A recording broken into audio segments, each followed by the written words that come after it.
नमस्कार दोस्तों, ओम श्री गणेशाय नमः। श्री हरि राधे राधे, हरे कृष्णा। आप सभी का दिन शुभ हो। इससे पहले कि सभी कथाएं सुनने और कमेंट्स करने के लिए आप सबका बहुत बहुत धन्यवाद। कार्तिक मास महात्म्य का आज का अध्याय 28। इसके बाद आप पंचभगु व्रत की कहानी और कार्तिक मास की सभी कहानियां सुनेंगे। अगर किसी की भी कुंडली में किसी भी ग्रह का कोई भी अशुभ प्रभाव हो तो उस अशुभ प्रभाव से बचने के लिए और सभी ग्रहों की शुभ कृपा प्राप्त करने के लिए हम इस वीडियो में आज नवग्रहों की कथा भी सुनेंगे, इसलिए कथाओं को आप पूरा जरूर सुनिएगा। आप में से कुछ लोगों ने कार्तिक मास की लपसी और कहानी सुनने के बाद में कमेंट किया था, पूछा था कि बाटिया क्या होता है। तो देखिए, जहां तक मुझे लगता है कि जब हम रोटियां सेकते हैं तो सबसे आखिरी रोटी सेकने के बाद तवे को कभी भी खाली नहीं रखा जाता है, खाली नहीं उतारा जाता है। हमारे बड़े बुजुर्ग भी जो भी हमारे घर में है वो यही सिखाते हैं कि तवे को कभी भी खाली नहीं उतारना चाहिए। उसके ऊपर एक छोटी सी रोटी या फिर एक मोटी सी लोई जो है आटे की, वह चिपका दी जाती है। तवे को ठंडा होने के बाद में उस रोटी को गाय को या फिर कुत्ते को खिला दिया जाता है और ऐसा करने के पीछे मान्यता यह है कि घर में सदा मां अन्नपूर्णा का वास बना रहता है और हमारे घर में अन्न की कमी नहीं रहती है। आइए अब सुनते हैं कार्तिक मास महात्म्य का आज का अध्याय। 88,000 ऋषि मुनियों से श्री सूत जी ने आगे कहा, हे ऋषियों, कार्तिक शुक्ला द्वादशी को ध्वजारोपण करने से संपूर्ण पाप नष्ट हो जाते हैं। चारों वर्ण अर्थात ब्राह्मण, क्षत्रिय, वैश्य और शूद्र, इनमें से जो कोई भी भगवान के मंदिर में झंडी अर्थात ध्वजा लगाता है वह ब्रह्मा जी और अन्य देवताओं द्वारा सम्मानित होकर विष्णु लोक को प्राप्त होता है। इस बारे में जो कुछ भी एक समय नारद जी ने राजा प्रतु से कहा वह कथा मैं तुम्हें सुनाता हूँ, ध्यानपूर्वक सुनिए। देवर्षि नारद जी ने कहा, हे राजन, इस संबंध में एक अत्यंत प्राचीन इतिहास सुनो। बहुत पहले सतयुग में सुमति नाम का एक चंद्रवंशी राजा था जो भगवान का परम भक्त था। सप्तद्वीपों में उसका ही शासन था। उसकी रानी सत्यवती भी ईश्वर भक्त और अत्यंत पतिव्रता थी। वह भगवान के सामने नृत्य करती और कार्तिक शुक्ला द्वादशी को भगवान के मंदिर में ध्वजा बांधा करती थी। एक दिन विभांडक ऋषि वहां पधारे। राजा रानी ने उनका अत्यंत आदर सत्कार किया। उन्हें ध्वजारोपण करते देखकर ऋषि ने कहा, हे राजन, भगवान को प्रसन्न करने के तो और भी अनेकों साधन हैं, तब आपकी इस ध्वजारोपण में इतनी श्रद्धा क्यों है। ये सुनकर राजा ने कहा, हे मुनि, इसका अत्यंत अद्भुत एक इतिहास है जिसे मैं अब आपको सुनाता हूँ। राजा ने कहा, हे ऋषिवर, पूर्व जन्म में मेरा नाम मालिनी था। मैं ब्राह्मण होकर भी द्वेषी, कुकर्मी, महापापी और वेश्यागामी था। इन कुकर्मों के कारण मेरे बंधु बांधवों ने मुझे घर से निकाल दिया। इसके पश्चात वन में जाकर मैं एक टूटे फूटे विष्णु मंदिर में रहने लगा। मैं वन में जीव जंतु और मृगों को मारकर अपना पेट भरा करता था। एक दिन विंध्याचल पर्वत पर रहने वाली कोकोलिनी नाम की एक निषाद कन्या, जिसने अपने ही पति को मार दिया था, भूख से व्याकुल होकर वहां आए और मेरे पास रहने लगी। संयोगवश कार्तिक शुक्ला द्वादशी को हमने एक कपड़े को बांधकर झंडी सी बनाई और दोनों मदिरा पीकर झंडी हाथ में लिए सारी रात भगवान की मूर्ति के सामने नृत्य करते रहे। नृत्य करते रहने के कारण प्रातःकाल हम दोनों की मृत्यु हो गई। तब यमदूत हमें यम फांस में बांधकर मारते हुए यमराज जी के पास ले चले। उसी समय विष्णु भगवान के दूत विमान लेकर वहां आ गए और यमदूतों को धिक्कारते हुए बोले कि तुम सिर्फ पापियों को ही यमपुरी ले जा सकते हो, धर्मात्माओं को नहीं। इस पर यमदूत भी क्रोधित होकर बोले कि ये दोनों तो महापापी हैं, जीवन भर इन्होंने एक भी पुण्य कार्य नहीं किया है और इसी कारण हम इन्हें यमपुरी लेकर जा रहे हैं। तब विष्णु पार्षदों ने कहा कि यह अत्यंत खेद की बात है कि तुम्हें धर्म और अधर्म का बिल्कुल भी ज्ञान नहीं है। ये ठीक है कि जीवन भर यह पाप कर्मों में लिप्त रहे हैं, इन्होंने कोई पुण्य कार्य नहीं किया, परंतु कार्तिक शुक्ला द्वादशी को इन्होंने भगवान के मंदिर में ध्वजारोपण और नृत्य तथा गायन किया है। इससे ही इनके संपूर्ण पाप नष्ट हो गए हैं, इसलिए यह विष्णु लोक जाने के अधिकारी है। भले ही इन्होंने अनजाने में ये सब कार्य किया है। फिर इसके पश्चात विष्णु पार्षद हमें विमान में बिठाकर श्री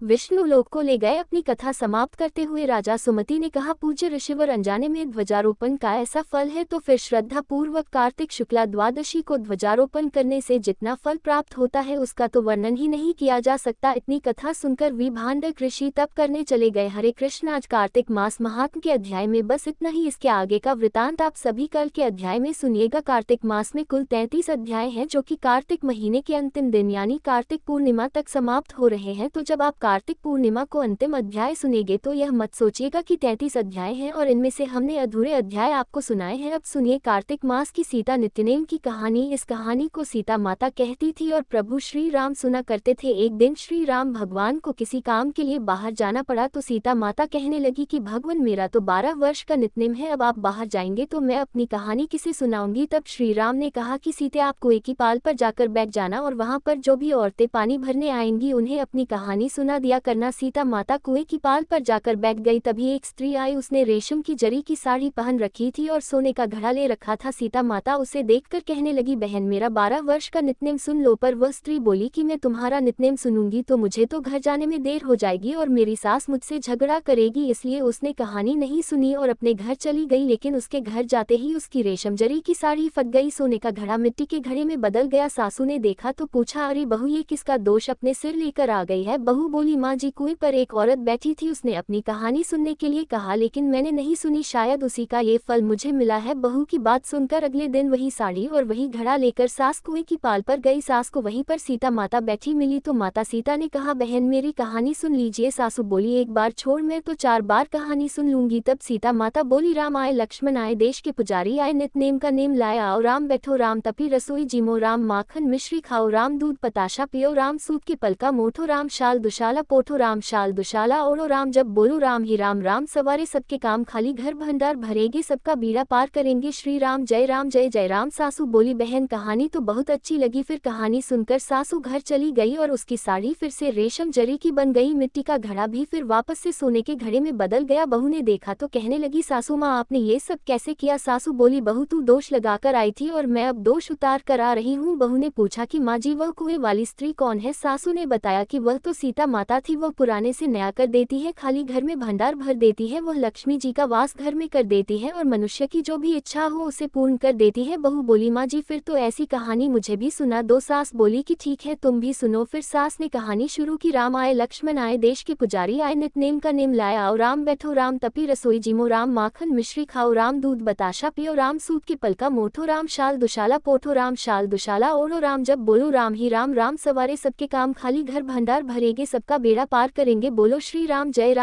राम। कहानी सुनकर बहू बोली, माँ जी कहानी तो बहुत अच्छी है। सासू ने कहा, ठीक है अब से हम इस कहानी को रोज किया करेंगे। अब सास बहू रोज सवेरे उठती, नहाती धोती और पूजा करने के बाद नित्यनेम की सीता माता की कहानी कहती। एक दिन की बात है, उनके यहाँ पड़ोस की एक औरत आए और बोली कि बहन जरा सी आंच तो देना। तो बहू बोली कि आंच तो अभी हमने जलाई ही नहीं। पड़ोसन बोली, तो फिर तुम सुबह 4 बजे से उठकर क्या कर रही हो। तो उन्होंने कहा कि हम तो सुबह सुबह उठकर पूजा करते हैं, फिर सीता माता की नितनेम की कहानी कहते हैं। पड़ोसन ने उनकी बात सुनकर फिर कहा कि सीता माता की कहानी कहने से तुम्हें क्या मिला। तब वे दोनों बोली कि सीता माता की कहानी कहने से घर में भंडार भर जाते हैं, सारे काम पूर्ण हो जाते हैं, मन की इच्छा भी पूरी होती है। पड़ोसन ने कहा, बहन अगर ऐसा है तब तो फिर मुझे भी कहानी सुना दो। तब बहू बोली कि ठीक है तुम भी यह कहानी सुन लो। राम आए लक्ष्मण आए, देश के पुजारी आए, नितनेम का नेम लाए, आओ राम बैठो, राम तपी रसोई जिमो, राम माखन मिश्री खाओ, राम दूध बताशा पियो, राम सूत के बल का मोठो, राम शाल दुशाला पोठो, राम शाल दुशाला ओढ़ो, राम जब बोलो राम ही राम, राम सवारे सबके काम खाली, घर भंडार भरेगे, सबका बेड़ा पार करेंगे, श्री राम जय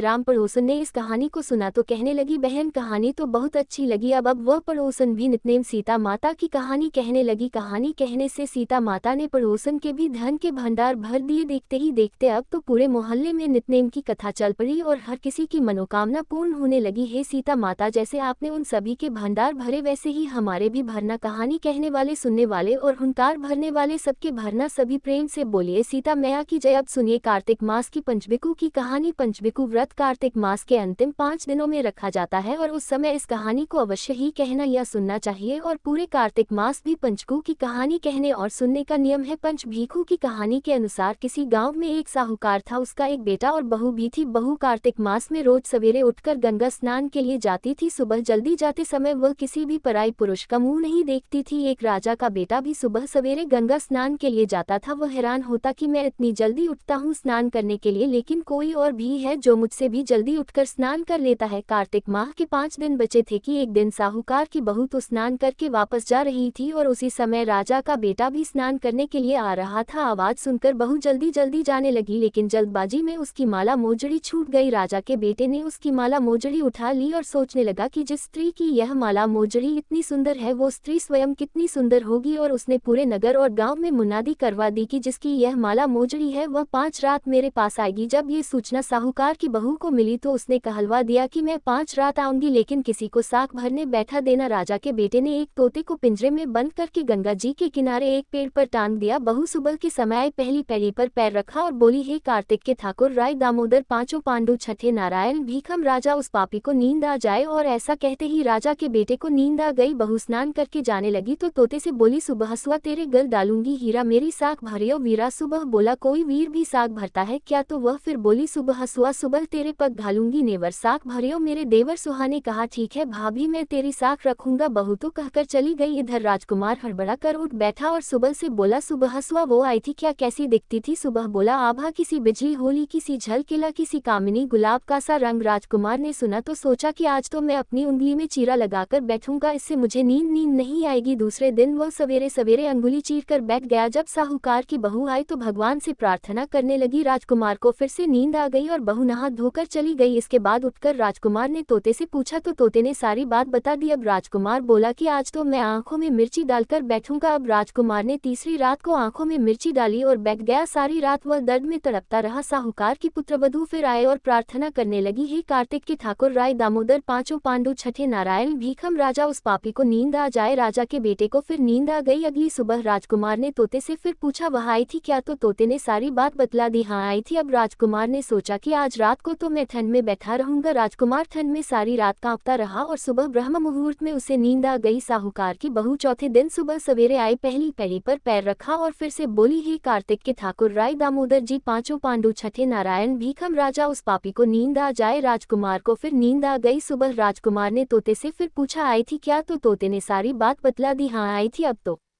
चारों रातें निकल गई। राजकुमार ने सोचा, आज की तो आखिरी रात है, आज तो मैं अपनी अंगुली जला लूंगा, जलन से मुझे नींद नहीं आएगी। और फिर उसने अपनी अंगुली जला ली। सारी रात जलन से वह तड़पता रहा। क्योंकि साहूकार की बहू पतिव्रता थी, इसलिए ठाकुर जी ने उस पर कृपा की और ठाकुर जी की कृपा से राजकुमार को सुबह नींद आ गई। साहूकार की बहू पांचवें दिन सुबह के समय आए और पहली पैड़ी पर पैर रखा और बोली, हे कार्तिक के ठाकुर, राय दामोदर जी, हे भगवान, आपने मेरी इतने दिन लाज रखी है, आज भी रख लेना, उस पापी को नींद आ जाए। राजकुमार को फिर नींद आ गई। साहूकार की बहू ने तोते से कहा, हे सुबह उस पापी से कह देना मेरी माला मोजड़ी मेरे घर पहुंचा दे। ऐसा कहकर बहू चली गई। इधर राजकुमार हड़बड़ा कर उठ बैठा। राजकुमार ने तोते से फिर पूछा, क्या वह आई थी? तो तोते ने फिर से कह दिया, हाँ आई थी, लेकिन उसने अपनी माला मोजड़ी मंगवाई है। राजकुमार को पतिव्रता स्त्री के सत्य को भान करने का विचार करने के कारण कोढ़ हो गया। राजा ने बहुत सारे वैद्यों को बुलाकर राजकुमार का इलाज करवाया, परंतु किसी भी दवा का कोई भी असर राजकुमार पर नहीं हुआ। तब राजा ने आचार्यों को बुलवाया और इसका कारण पूछा। तब आचार्यों ने बतलाया कि राजकुमार को एक पतिव्रता स्त्री का सद्भान करने का प्रयास करने के कारण कोढ़ हुआ है और उसी के पाप स्वरूप इसका अंगम चल रहा है। राजा ने जब राजकुमार के ठीक होने का उपाय पूछा तो उन्होंने बताया कि यह उस साहूकार की बहू को धर्म की बहन बनाए और रोज उसके स्नान किए हुए जल से यदि स्नान करे तभी यह ठीक हो सकता है। राजा साहूकार की बहू की माला मोजड़ी लेकर साहूकार के घर गया और हाथ जोड़कर बोला कि साहूकार, यह माला मोजड़ी आपकी बहू की है, आप इसे रख लें और आपकी बहू के नहाए हुए जल से मेरे बेटे को नहला दे। साहूकार बोला कि मेरी बहू तो किसी पराये पुरुष का मुंह तक नहीं देखती, आप इसे इस नाली पर बिठा दीजिए। उधर ऊपर जब मेरी बहू स्नान करेगी तब नीचे इस नाली के पानी से आपका पुत्र भी स्नान कर लेगा। राजकुमार ने ऐसा ही किया और कुछ समय बाद उसका शरीर चंदन सा हो गया। हे पंचखू देवता, जैसे आपने साहूकार की पुत्रवधू का सत रखा वैसे ही सभी का रखना। सभी प्रेम से बोलिए, पंच भीखू की जय। कार्तिक मास की बूढ़ी माए और खिचड़ी के कटोरे की कहानी। एक बार की बात है, किसी गाँव में एक बूढ़ी माए रहती थी और वह कार्तिक का व्रत रखा करती। उसके व्रत खोलने के समय श्री कृष्ण भगवान आते और एक कटोरा खिचड़ी का रखकर चले जाते। बुढ़िया के पड़ोस में एक औरत रहती थी, वह हर रोज ये देखकर ईर्ष्या करती कि इसका तो कोई नहीं है, फिर भी इसे खाने के लिए खिचड़ी मिल ही जाती है। एक दिन कार्तिक महीने का स्नान करने के लिए वह बूढ़ी माई गंगा जी गई। पीछे से कृष्ण भगवान उसका खिचड़ी का कटोरा रखकर चले गए। तब बूढ़ी माई की पड़ोसन ने जब वह खिचड़ी का कटोरा खिड़की पर रखा देखा और ये देखा कि बूढ़ी माई नहीं है, तब वह कटोरा उठाकर घर के पिछवाड़े फेंक आए। इधर कार्तिक स्नान के बाद बूढ़ी माई घर पर वापस आई तो उन्हें खिचड़ी का कटोरा नहीं मिला और वह भूखी ही रह गई। वह बार बार एक ही बात कहती जाती कि कहाँ गई मेरी खिचड़ी और कहाँ गया मेरा खिचड़ी का कटोरा। उधर दूसरी ओर पड़ोसन ने जहाँ वह खिचड़ी फेंकी थी वहाँ पर एक पौधा उगा जिसमें 2 फूल खिले। फिर एक दिन की बात है, उस देश का राजा उस ओर से निकला जहाँ पर वह फूल खिले हुए थे। वह राजा निरसंतान था। जब उसकी दृष्टि उन फूलों पर पड़ी तो वह उन्हें तोड़कर घर ले आया। घर लाने पर उसने वह फूल अपनी रानी को दिए, जिन्हें सूंघने पर वह रानी गर्भवती हो गई और 9 महीने बाद रानी ने 2 स्वस्थ पुत्रों को जन्म दिया। वह दोनों राजकुमार जब बड़े हो गए तब वह किसी से बोलते नहीं थे, लेकिन जब भी वे दोनों शिकार पर जाते तब रास्ते में उन्हें वही बूढ़ी माई मिलती जो अभी भी यही कहती थी कि कहाँ गई मेरी खिचड़ी और कहाँ गया मेरा खिचड़ी का कटोरा। बूढ़ी माई की बात सुनकर वह दोनों भाई उनसे कहते, हम है तेरी खिचड़ी और हम है तेरा बेला। अब तो वे दोनों राजकुमार जब भी शिकार पर जाते तो बूढ़ी माई यही बात कहती और वे दोनों हमेशा वही उत्तर देते। एक बार राजा के कानों में यह बात पड़ गई कि यह राजकुमार जो महल में गूंगे रहते हैं वही जंगल में एक बूढ़ी माई के मिलने पर उनसे बात करते हैं। राजा को बड़ा आश्चर्य हुआ कि ये दोनों तो किसी से कभी बोलते नहीं, तब वह बूढ़ी माई से कैसे बात कर लेते हैं। राजा ने बूढ़ी माई को राजमहल में बुलवाया और कहा कि हम में से तो ये किसी से नहीं बोलते और ना ही हमने आज तक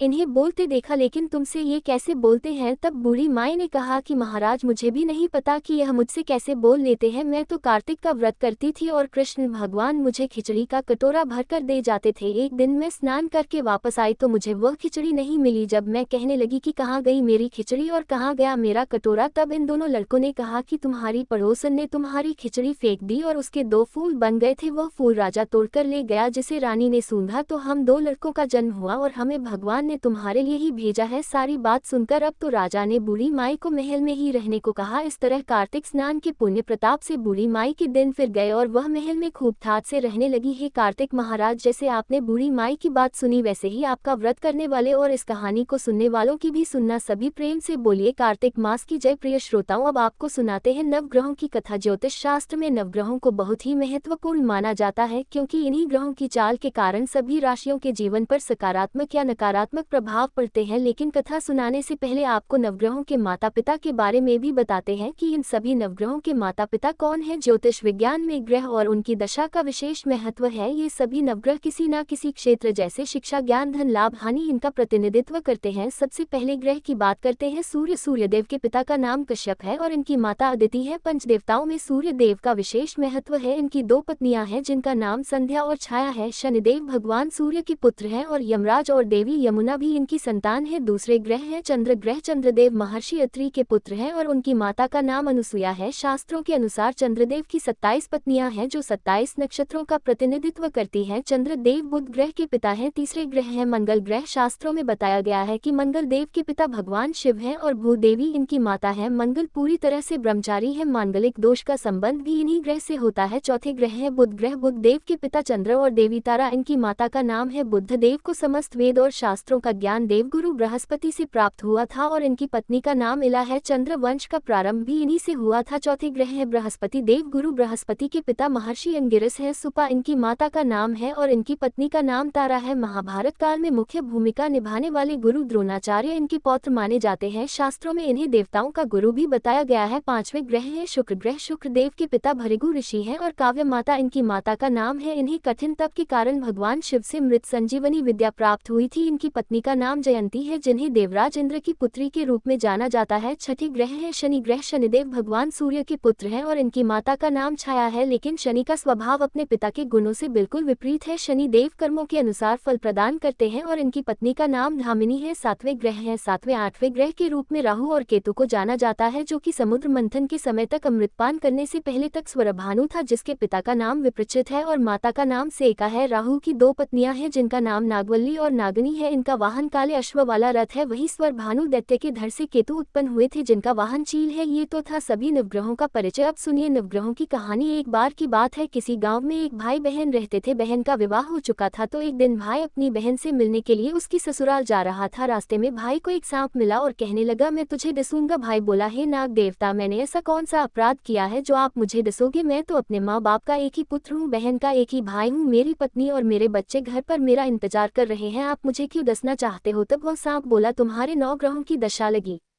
है इसलिए मैं तुम्हें डस लूंगा। जब सांप किसी भी तरह राजी नहीं हुआ तो वह बोला कि ठीक है, मैं अपनी बहन के घर उससे मिलने जा रहा हूँ, जब मैं वापस आऊंगा तब तुम मुझे डस लेना। सांप बोला, क्या पता तुम वापस आते समय इस रास्ते से आओ या ना आओ, मैं तो तुम्हें अभी डसूंगा। तब वह लड़का बोला कि ठीक है, तुम ऐसा करो, मेरे इस थैले में बैठ जाओ, जब मैं अपनी बहन से मिलकर वापस आऊंगा तब तुम मुझे डस लेना। सांप ने उसकी बात मान ली और थैले में बैठ गया। लड़के ने ऊपर से बेलपत्र ढक दिए ताकि वह किसी को दिखाई ना दे और फिर अपनी बहन के घर पहुंच गया। बहन उस समय 9 ग्रहों की कहानी कह रही थी। उसने भाई को आया हुआ देखकर भाई से कहा कि भाई तुम बैठो, मैं पहले 9 ग्रहों की कहानी कह लूं, तुम बैठो और मेरी कहानी भी सुनो। बहन ने कहानी कही, भाई ने कहानी सुनी। जीवों की, जानवर की, हाथी की, घोड़े की, कुत्ते की, बिल्ली की, भाई की, बहन की, घर के धनी की, बेटी जवई की, देवरानी जेठानी की, सास ससुर की, संग की, सहेली की, सबके ग्रह शांत हो जाए। घर चले 8 पग आदमी चले, 4 पग सांप बिच्छू भंवरे सब आग में जले। ऐसे भाई को कहानी सुनाकर बहन खड़ी हो गई और भाई के पास रखे थैले को देखकर भाई से बोली, भाई थैले में क्या लाए हो? इससे पहले कि भाई कुछ कहता उसने वह थैला उठाया और घर के अंदर ले गई। थैला खोलकर देखा तो बेलपत्र, केले और संतरे बन गए और सांप एक चमचमाता हुआ हार बन गया। जब हार पहनकर वह बहन बाहर आई तो बहन के गले में चमचमाता हार देखकर भाई बोला, बहन इतना कीमती हार तुम कहाँ से लाए हो? बहन बोली, भाई तुम ही तो लाए हो मेरे लिए। थैले में केले और संतरे के साथ हार भी तो था। भाई ने सुना तो हैरान रह गया और बोला, बहन उसमें हार नहीं बल्कि मेरी मृत्यु का सामान था। ऐसा कहकर उसने सारी बात अपनी बहन को बताई और फिर कहने लगा कि बहन ये तेरे ही 9 ग्रहों की कहानी का प्रभाव है जो वह सांप हार बन गया। अब यह हार तू ही रख ले। कुछ दिनों के बाद बहन के घर रहने के बाद जब भाई वापस चलने लगा तो बहन बोली, भाई तुम्हारे 9 ग्रहों की दशा लगी है, तुम घर जाकर भाभी से कहना कि वह 9 ग्रहों की कहानी कहे। ऐसा कहकर उसने अपने भाई को विदा किया। भाई जब अपने घर पहुंचा और जाकर अपनी पत्नी से बोला कि सुनो, हमारे 9 ग्रहों की दशा लगी है, हम नवग्रह की कहानी रोज कहा करेंगे, मैं कहूंगा और तुम सुनना, तुम कहोगी तो मैं सुनूंगा। फिर बोला, जाओ 1 लोटा जल का भरकर लाओ, साथ में चावल और चीनी के दाने भी लेकर आओ। उसकी पत्नी सारी सामग्री ले आई। कहानी कही, जीव की, जानवर की, हाथी की, घोड़े की, कुत्ते की, बिल्ली की, देवरानी जेठानी की, सास ससुर की, घर के धनी की, बेटी जवई की, भाई बहन की, सबके नवग्रह शांत हो जयो। घर चले 8 पग आदमी चले, 4 पग सांप बिच्छू भंवरे सब आग में जल जयो। सभी 9 ग्रहों को नमस्कार है। जैसे 9 ग्रहों की दशा भाई की उतरी वैसे ही इस कहानी को कहते सुनते और हुंकारा भरते सबकी उतरे। सब पर 9 ग्रहों की कृपा बनी रहे। कार्तिक मास में सुनी जाने वाली लप्सा और तपसी की कहानी। एक बार की बात है, एक लप्सी था और एक तपसी था। तपसी तो भगवान की तपस्या करता था और लप्सी सवा शेर की लापसी बनाकर उसका भोग लगाकर जीन लेता था। एक दिन वे दोनों आपस में झगड़ा करने लगे। लप्सा बोला, मैं बड़ा हूँ, तप्स बोला, मैं बड़ा हूँ। इतने में ही देवर्षि नारद वहां आए और बोले, तुम दोनों क्यों झगड़ा कर रहे हो? लप्सा ने बताया कि हे देवर्षि, मैं बड़ा हूँ। और तप्स ने कहा, मैं बड़ा हूँ। तप्स बोला, मैं सारा दिन भगवान की पूजा करता हूँ इसलिए मैं बड़ा हुआ। ये सुनकर नारद जी ने कहा कि मैं तुम्हारा फैसला कल कर दूंगा। कार्तिक मास चल रहा था। दूसरे दिन लप्सा और तपसी नहाकर आए तो नारद जी ने 1.25 करोड़ की अंगूठी उनके आगे फेंक दी। लप्सा का ध्यान उस अंगूठी पर नहीं गया। तपसी तपस्या करने बैठा तो उसे जमीन पर पड़ी हुई अंगूठी दिखाई पड़ी और उसने अपने घुटने के नीचे छुपा लिया और तपस्या करने लगा। उधर लप्सी लापसी बनाकर उसका भोग भगवान को लगाकर जीनने बैठ गया। इतने में ही देवर्षि नारद वहां प्रकट हुए। उन्हें देखकर दोनों ने उन्हें प्रणाम किया और फिर दोनों ने एक साथ पूछा, बताए देवर्षि, हम दोनों में से कौन बड़ा है? फिर तप्स ने एक बार फिर कहा कि मैं बड़ा हूँ। लप्सा हाथ जोड़कर खड़ा रहा। तब देवर्षि ने कहा कि मैं अभी इस बात का निर्णय किए देता हूँ। फिर देवर्षि ने तप्स को इशारा किया और कहा कि तुम जरा अपना घुटना तो उठाओ। तब तपसी के एक घुटने के नीचे 1.25 करोड़ की अंगूठी निकली, जिसे देखकर नारद जी बोले, यह अंगूठी तूने चुराई है, तुझे तेरी तपस्या का फल नहीं मिलेगा। तब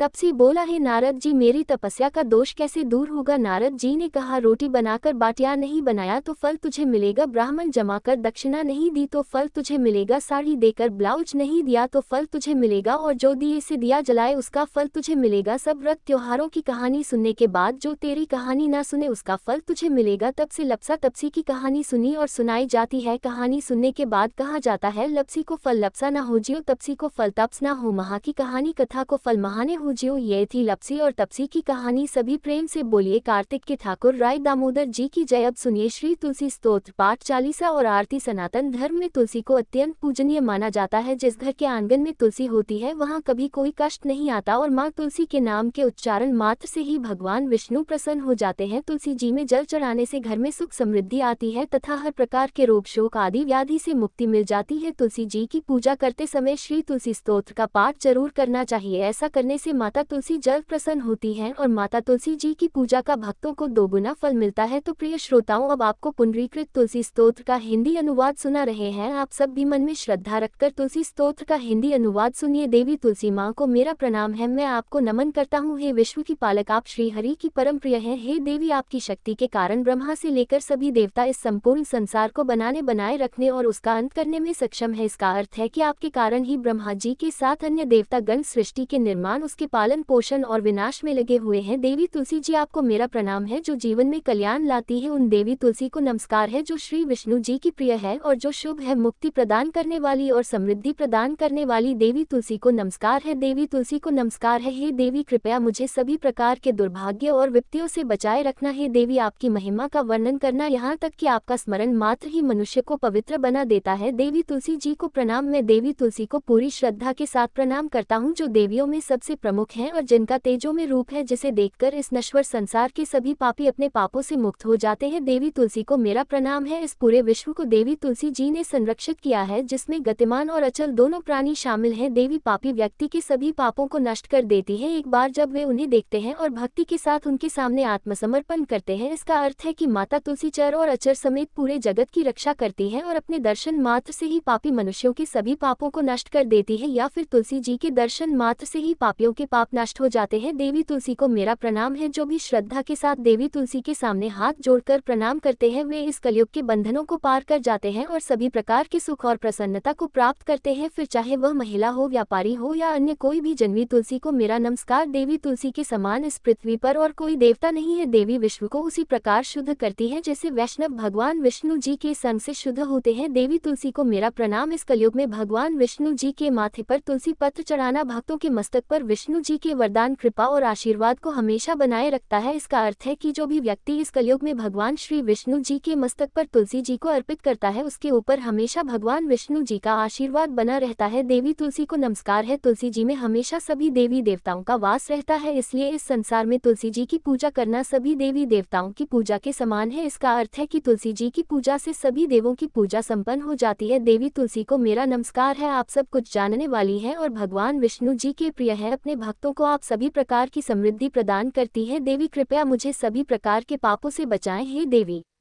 तुलसी जी को नमस्कार है। पहले के समय में ये भजन बुद्धिमान पुंडरीक के द्वारा हर रोज भगवान श्री विष्णु जी की पूजा करते हुए उन्हें तुलसी के पत्तों से अलंकृत करते हुए गाया जाता था। देवी तुलसी जी को नमस्कार है, जिनके 16 नाम हैं। तुलसी श्री महालक्ष्मी, विद्या अविद्या यशविनी, धर्म का अवतार यानी धर्मिया, धर्मान्ना देवी, देवी देव मन प्रिया यानी देवियों और देवों को प्रिय, लक्ष्मी जी की प्रिय सखी, देवी स्वर्ग भूमि यानी पृथ्वी, अचला यानी स्थिर, चला यानी अस्थिर। देवी तुलसी के इन 16 नामों का भक्तगण पाठ करते हैं या महिमा गाते हैं। देवी की 16 नामों का पाठ करने वाले भक्त आसानी से श्रीहरि की भक्ति प्राप्त कर लेते हैं और अंत में भगवान विष्णु जी के चरण कमलों में स्थान प्राप्त करते हैं, जिन्हें मां तुलसी, पृथ्वी, महालक्ष्मी, कमल की स्वामिनी और श्रीहरि की प्रिया के नाम से भी जाना जाता है। देवी तुलसी को मेरा नमस्कार है। देवी तुलसी की सखी तुलसी जी शुभ प्रदान करती है, पापों को दूर करती है और सभी को पवित्र बनाती है, पुण्य प्रदान करती है। आपको प्रणाम है। देवी तुलसी, जिनकी प्रशंसा देवर्षि नारद द्वारा की जाती है और श्री नारायण की प्रिय है, उन देवी तुलसी को हम सबका बारंबार प्रणाम है।